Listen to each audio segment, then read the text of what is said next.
Mike in Los Angeles, California. Hi there, Mike. Welcome to the show. Hey, how are you doing? Wonderful. So, because I got to tell you this first. Okay.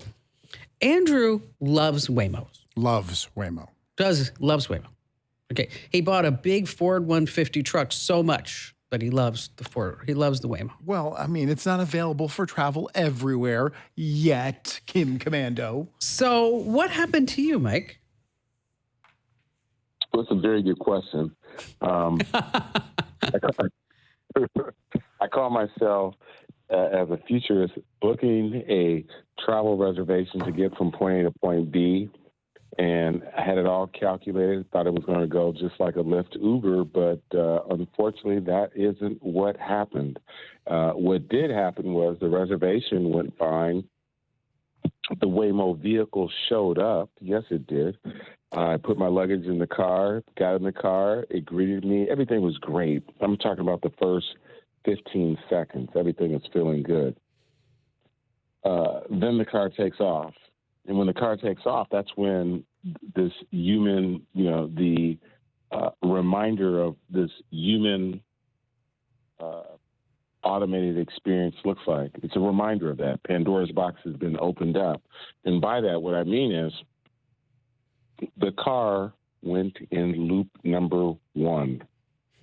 And where were you going? Where did it do a loop? So I literally just returned a car at Hertz Scottsdale Airport to then go from there to Sky Harbor to fly back to L.A. Okay, so you're here in the Valley, Phoenix, Arizona. Mm-hmm. Phoenix, Arizona, and then flying back to lovely Los Angeles. And what ended up happening is in the parking lot, as I ordered the Waymo vehicle from the Hertz dealership, picked me up. Everything started off fine. Car, there's an island within the parking lot. So as it was making its turn to go in the direction to get out of the parking lot, it stayed in that turn mode and just looped on. And where I was going with this initially was the fact that typically, in all situations, in the human experience, when you're in a car, if your friend is going the wrong way, dude, you were supposed to make a left versus a right versus a left, or the missus, the wife, whatever. But when there's nobody in the car, it's almost like this first experience of Ghost in the Machine. Who the hell do I talk to? The car is going the wrong way. Oh, shit, my brain is wired for, Tom, you're going the wrong way. Jerome, you're going the wrong way, whatever. But there's nobody in the car. What the hell do I do? Right? And that's a real situation that we're going to greet in all facets of this human-robotic relationship, be it autonomous, be it robotic, be it just our relationship with the machine. Mike, I need to know. You said loop number 1. Yes. How many loops did it make at the Hertz parking lot? A good 7. 7 loops before it figured out. Must be getting dizzy. No, hold up, homie. Not a good 7, not before it figured out. Before, I think somewhere around loop number 5, where this AI voice came in and started to provide customer service, in which they were like, hey, we need to use your phone to fix the problem. And that was the shit that had me livid. You need my phone to fix the problem. You're at the control towers, realize through GPS that the car is going in circles, and you need my phone to kind of hit an auto reset to this. That struck a nerve. Like, you and the car should be negotiating, not my phone. So did you hit a button, or did it just come on and know that something was wrong? No, I hit no button. No. All of a sudden, this voice, it was almost like heaven sent. This AI heaven sent voice just popped up and started talking.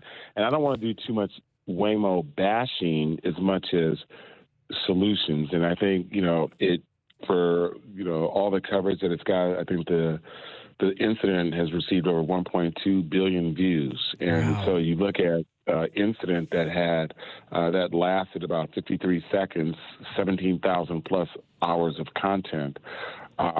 Why is it still trending? This incident happened in December.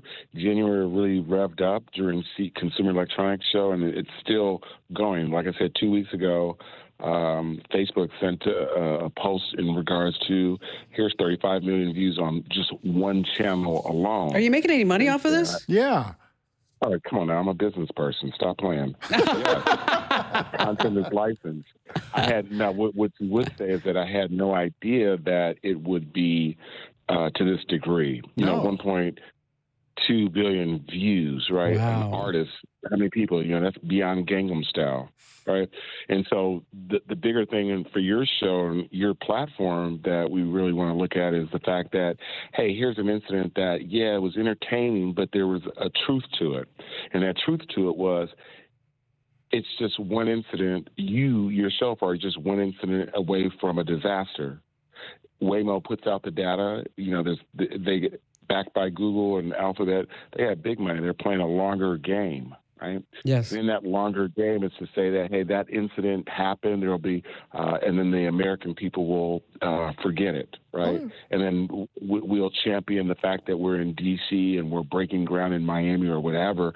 But then right there in Austin, you had two ladies that were in a car. They get stuck. And the car stopped. Right there it is. Exactly. You're on your job. Yeah. And so one thing that you'll know here is that, I've already formed a cahoots with all the people that had Waymo F-ups. Well, it's... Right? Why not? I personally won't get in one, but Andrew loves them, I do. I think it's the future. And with anyone, if you got in an Uber driver with an Uber driver and the Uber driver decided to go in 7 loops, then that's going to happen as well. With anything, there's a learning curve. Now, I do find it interesting that they needed your phone. If the Uber driver went in 7 loops, then you would talk to him, dude. Stop. What the hell are you doing? Are you on something, right? You would talk to him. You'd have that human interaction experience. But when it's an autonomous vehicle, it's beyond just a Waymo experience, right?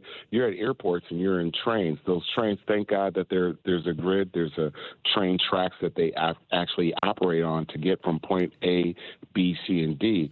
But when you're talking about the freeway system, when you're talking about roads and all that stuff, and now this car is doing something that goes rogue, what is the plan B in place?